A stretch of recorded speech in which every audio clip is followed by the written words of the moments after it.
What actually happens during a recession?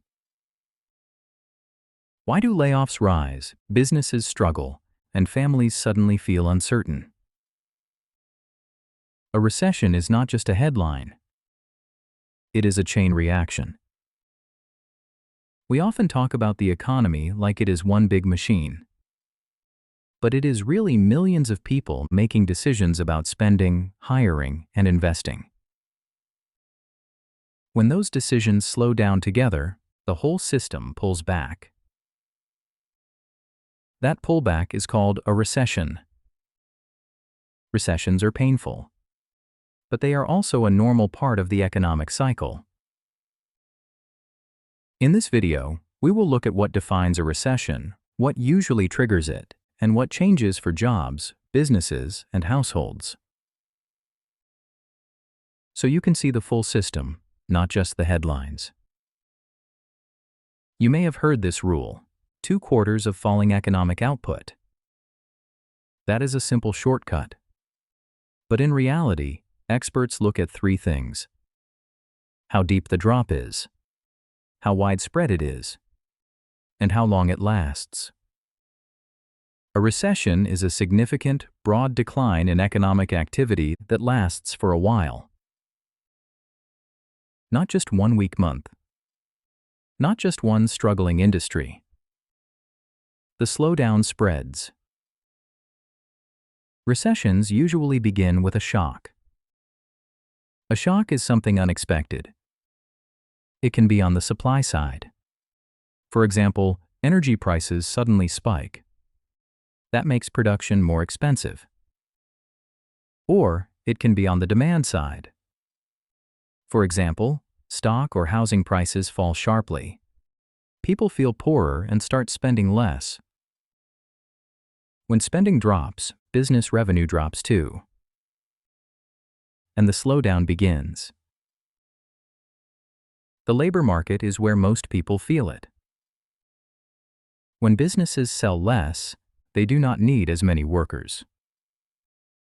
Hiring freezes first. Then layoffs begin. Companies usually avoid cutting wages. Instead of lowering everyone's pay, they lay off a smaller group of workers. So unemployment rises quickly. Some people feel stable. Others lose income completely. Businesses face multiple pressures at once. Sales fall. Inventory builds up. Cash flow tightens. At the same time, banks become cautious. They lend less. This is called a credit crunch. Small businesses are often hit hardest. They depend more on loans and have less financial cushion. To survive, companies cut costs. They reduce hiring, delay expansion, pause investment. That slows the economy even more. Inside households, behavior changes. When uncertainty rises, spending priorities shift. Essentials stay. Groceries, rent, utilities. Optional spending drops. Dining out, travel, new electronics. Large purchases get postponed. Cars, furniture, homes. When millions of households cut back at once, total demand falls further. Housing plays a central role. For many families, their home is their largest asset. If home prices stop rising or begin falling, people feel less wealthy. They become more cautious. During recessions, interest rates often fall. This is meant to encourage borrowing. But even with lower rates, many people hesitate. Job uncertainty makes long-term commitments risky, so housing activity slows. Now put it all together.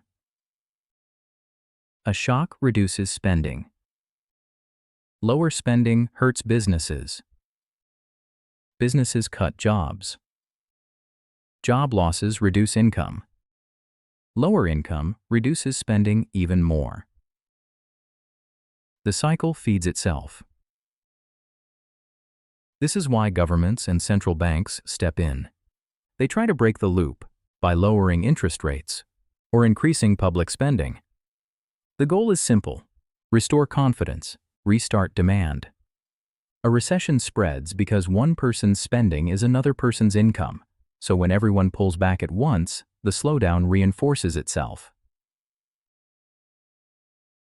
A recession is not just falling numbers on a chart. It is a system adjusting.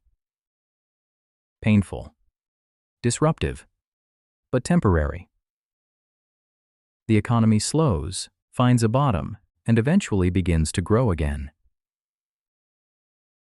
This is Simplexplain, complex ideas simply explained.